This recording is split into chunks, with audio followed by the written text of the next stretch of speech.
नमस्कार दोस्तों, आप सभी का स्वागत है हमारे भक्ति भूमि यूट्यूब चैनल पर। आज हम शुरू करेंगे श्रीमद् भगवत गीता का अध्याय 2 सांख्यों का भाग 3। आइए शुरू करते हैं। अर्जुन बोले, हे केशव, परमात्मा में स्थिर बुद्धि वाले मनुष्य के क्या लक्षण होते हैं? वह स्थिर बुद्धि वाला मनुष्य कैसे बोलता है, कैसे बैठता है और कैसे चलता है, अर्थात व्यवहार करता है? श्री भगवान बोले, हे पृथानंदन, जिस काल में साधक मन में आई संपूर्ण कामनाओं का भली भांति त्याग कर देता है, अपने आप में ही संतुष्ट रहता है, इस काल में वह स्थिर बुद्धि कहा जाता है। दुखों की प्राप्ति होने पर जिसके मन में उद्योग नहीं होता और सुखों की प्राप्ति होने पर जिनके मन में स्पृहा नहीं होती तथा जो राग भय और क्रोध से सर्वथा रहित हो गया है, वह मननशील मनुष्य स्थिर बुद्धि कहा जाता है। सब जगह आसक्ति रहित हुआ जो मनुष्य उस शुभ अशुभों को प्राप्त करके ना तो प्रसन्न होता है और ना द्वेष करता है, उसकी बुद्धि स्थिर है। जिस तरह कछुआ अपने अंगों को अब सब ओर से समेट लेता है, ऐसे ही जिस काल में यह कर्मयोगी इंद्रियों के विषयों से इंद्रियों को सब प्रकार से हटा लेता है, तब उसकी बुद्धि स्थिर हो जाती है।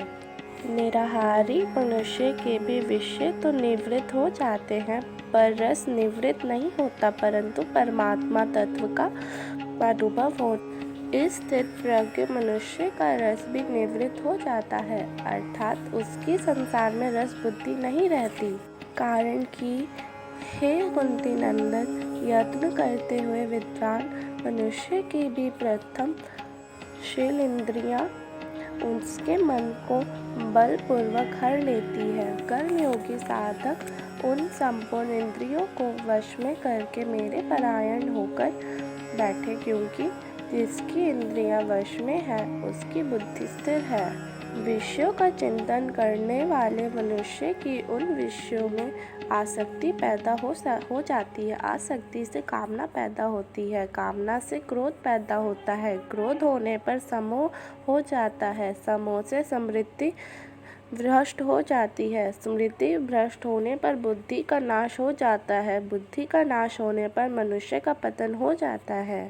परंतु वशीभूत अंतःकरण वाला राग द्वेष से रहित अपने वश में की हुई इंद्रियों के द्वारा विषयों का सेवन करता हुआ निर्मलता को प्राप्त हो जाता है। निर्मलता प्राप्त होने पर साधक के संपूर्ण दुखों का नाश हो जाता है और ऐसे शुद्ध चित्त वाले साधक की बुद्धि निसंदेह बहुत जल्द परमात्मा में स्थिर हो जाती है। जिसके मन इंद्रियां संयमित नहीं है, ऐसे मनुष्य की व्यवस्थात्मक बुद्धि नहीं होती और उस अयुक्त मनुष्य में निष्काम भाव अथवा कर्तव्य परायणता का भाव नहीं होता। निष्काम भाव न होने से उसको शांति नहीं मिलती, फिर शांति रहित मनुष्य को सुख कैसे मिल सकता है? तो इसी के साथ अध्याय 2 सांख्योग समाप्त होता है। जय श्री कृष्ण।